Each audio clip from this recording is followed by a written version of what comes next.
আমার জীবন শুরু না হতেই শেষ। কোথা থেকে কী হয়ে গেল কিছুই বুঝতে পারলাম না। কোথায় শুরু হওয়ার কথা, কোথায় শেষ হওয়ার কথা, কোন দিক দিয়ে কী হলো কিছুই বুঝতে পারলাম না। সত্যি জীবনটা বড়ই অদ্ভুত আমার। তো শুভ সকাল বন্ধুরা, কেমন আছো তোমরা সবাই? আশা করি তোমরা খুব খুব ভালো আছো। আমিও ভালো আছি। তো দেখো, আমি এখন এখনই ঘুম থেকে উঠলাম বলতে এখন বাজে ভোর 3টা 52। তো ভাবলাম আজকে তো মেয়ের স্কুল আছে, আজকে আর ঘুমাবো না। কারণ যদিও আমি সকালবেলাতেই উঠি, বেশিরভাগ ভোর করে উঠি, তো পরে আর শুইনি। তো মেয়েকে ওষুধ খাওয়ালাম, দেখলেই তো এখন বাজে হচ্ছে ভোর এখন 5টা 23। তো ওইরকমই বাজে, তো নিচে অতটুকু বোঝা যাচ্ছে না। তো যে উপরে দেখলে তো এইমাত্র ভোর, এখন তো গরমকাল, এখন তো ধরো সকাল 4টা মানে মানে অনেক ব্যাপার। তো যাই হোক, দেখো আমি এখন হচ্ছে উঠান ঝাড় দিয়ে নেব, সব কিছু কাজ করে নেব। ঘর ঝাড় দিচ্ছি আমি, ঘরটা আমার প্রতিদিন লেপা পোছা করলেও না কেমন জানি অতিরিক্ত পাড়া পড়ে কি না, ওই জন্য সব ঘর একটাই ঘর হলে যা হয়। তো ওই জন্য আমি আর কি ধরো গোবর দিয়ে আমি প্রতিদিন লেপালেপি করি এখানে, মাঝে মাঝে খাওয়া হয়, তো প্রতিদিনই করতে হয় আমাকে। তবুও কেন জানি থাকে না গোবর, তারপর হচ্ছে ওই মাটি, এগুলো দিয়েই করি, তবুও থাকে না। তো যাই হোক, আজকে হচ্ছে মেয়ের তো স্কুল, আমি বললাম সকালবেলা অনেক দিন পর, গরমের ছুটির পর আজকে হচ্ছে মেয়ের স্কুল। তো আমি মেয়েকে বেশিরভাগই চেষ্টা করি সকালবেলা ভাত খাইয়ে দেওয়ার, কারণ খাইয়ে দিলে আমি একটু শান্তি পাই। তো যেহেতু মেয়ে আমার ছোট, তো মেয়ে আমার অসুস্থতা থাকার জন্য, মেয়ের আমার অসুখ থাকার জন্য মেয়েকে আমি একা স্কুলে দিই না, গাড়িতেও থাকতে পারে না। ও দুবেলা পরে পরে ওষুধ খায়, তো তাই আর কি ভয় হয়। একবার তো নরক যন্ত্রণা থেকে চলে এসেছি। তো তারপর দেখো মেয়ের জন্য অল্প ডিম সিদ্ধ আর হচ্ছে আলু ভাতে দিয়ে দিলাম। তো শুভ সকাল, কেমন আছো তোমরা সবাই? তো আমি জানি তোমরা খুব খুব ভালো আছো, আর আমার মতো টেনশনে আছো। যাই হোক, টেনশন তো মানুষ মাত্রই হয়। তো আমি এখন হয়তো কাজ টাজ করে নিলাম, এখন আমি হচ্ছে স্নান করে নেব, কারণ পরে আর আমি সেরে উঠতে পারবো না। কারণ মেয়ের সাথে আবার যুদ্ধ করতে হবে, কারণ এখন ছোট তো, ঘুম থেকে উঠতে যায় না। তো আমি এদিকে কাজটা সেরে নিই, স্নান করে নিই, পুজো দিয়ে নিই, তারপর হচ্ছে মেয়েকে ঘুম থেকে ওঠানো, ব্রাশ করানো, খাওয়ানো, আরও কত কিছু করতে হবে বায়না কে জানে। তো ঠিক আছে, চলো। তো দেখো, ওদিকে ভাতটা উঠাই দিয়ে এদিকে আসলাম মেয়েকে উঠাতে। মেয়েকে উঠাই নিয়ে আমি এখন হচ্ছে মেয়েকে খাওয়াবো। তো আমি হচ্ছে তোমাদেরকে বললাম যে হচ্ছে সকালবেলা আমি মেয়েকে না খাইয়ে পাঠাই না, এটা প্রত্যেকটা দিনের আমার এটা রুটিন।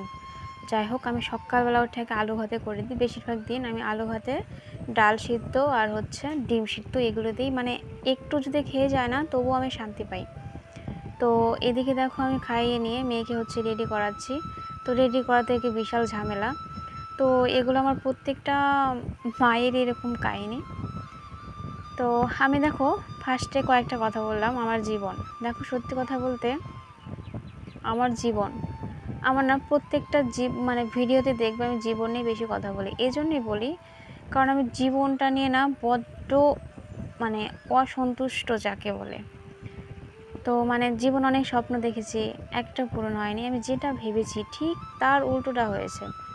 এমন একটা ঘর চেয়েছিলাম, পাইনি। একটা স্বপ্নের শ্বশুর ঘর হবে, তো সেটা পাইনি। নিজে একটা কিছু করব, অনেক কষ্ট করে বিয়ের পর স্বামী যাই হোক অনেক কষ্ট পড়িয়েছে, যেটা তাদের ফ্যামিলির অমত ছিল। অনেক ঝগড়াঝাটি করে গ্র্যাজুয়েশনটা কমপ্লিট করলাম, তো অনেক কষ্ট করে। তারপর ধরো অনেক ইচ্ছা থাকে, তবু পারি না। মেয়ে অসুস্থতা, কোথাও যেতে পারি না। আর শাশুড়ি অনেক অনেক অনেক পিছু টান। যদিও বা এটা আমার অজুহাত, তবুও মনে হয় যে আরেকটু হলে ভালো হতো। দেখো সত্যি কথা বলতে আমি যেরকম, আমি সেরকমভাবে কথা বলি। আমার যেমন সেরকম, আমার যেরকম লাইফস্টাইল, আমি মনে করি যে এরকম লাইফ, এরকম জীবন আরও আরও অনেক মেয়ের আছে, এর থেকে অনেক কষ্টে থাকে মানুষ। তো আমি জানি না কেমন আমার সাথে এরকম মনে হয়। আজ দেখো ফ্যামিলি পলিটিক্সের শিকার আমি। যার পরিবারের রাজনীতি চলে সেই পরিবারের মানুষ, ছেলে বৌমা তারাই বোঝে। একটা সময় ছিল সব দিতে পারত, এখন পারে না। পরিস্থিতি খারাপ, মেয়ে অসুস্থ, মানে সব খরচা চালাতে হয়, এখন পারে না, এখন ছুঁড়ে ফেলে দিয়েছে তারা। এই আবার কোন ধরনের ফ্যামিলি? তো দেখো, এগুলো আমি কাউকেই মানে করে বলছি না, মানে এটা খারাপ লাগে যখন একটা মহিলা, যখন একটা মেয়ে যখন কষ্ট পায়, যখন সে বলতে শুরু করে, তখন তার মুখ দিয়ে অনর্গল মানে বেরোতেই থাকে। তো আমারটা হচ্ছে এরকম। আমার কথা হচ্ছে যে আমি দেখো একটা ছেলের বউ, আমি কি এতটাই অবুঝ? আজ আমাকে সমাজে এত কথা শুনতে হচ্ছে, এত উঠতে বসতে কথা শুনতে হচ্ছে, অনেক কথা শুনি, একদম মানে ভিতরে মানে একদম বুকে একদম লেগে যায়। কোনো প্রতিবাদ করতে পারি না আমি, কিন্তু কোথায় যাব? কারণ আজ আমার গোড়া নড়বড়ে আমি মনে করি।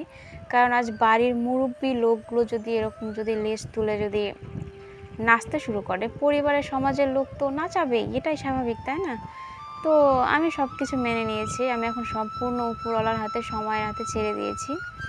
তো আমি মনে করি, বিশ্বাস আমার যে হয়তো বা এরকম সময় থাকবে না, নাই মরবো নাই জেগে উঠবো। তো কি বলবো?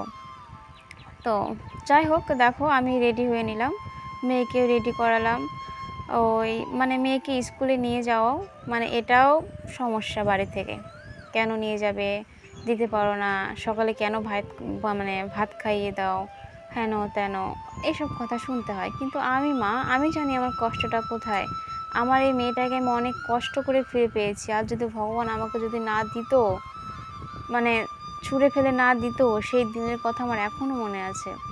তো ভগবান চাইছে বলে আমাকে দিয়ে গেছে, ভিক্ষা যাকে বলে। তো তাকে আমার অসংখ্য অসংখ্য ধন্যবাদ। তো যাই হোক, পুরোনো দিনের কথা মনে পড়লে না আমার মানে কি বলবো, বাথরুমে দিন কাটানো হয়েছে, 3 দিন না খেয়ে থেকেছি, এরকমও দিন গেছে, অনেক কষ্ট করেছি, আজও কষ্ট করছি, আমি কষ্ট করতে আজও রাজি আছি। তো যাই হোক, দেখো আমার যদি ভিডিওগুলো ভালো লেগে থাকে, আমার চ্যানেলটা একটু সাবস্ক্রাইব করে দিও। হয়তো বা তোমাদের সাথে আমার জীবনের অনেকটাই কাহিনী মিলে যেতে পারে, অনেক অনেক গল্প শেয়ার করবো তোমাদের সাথে।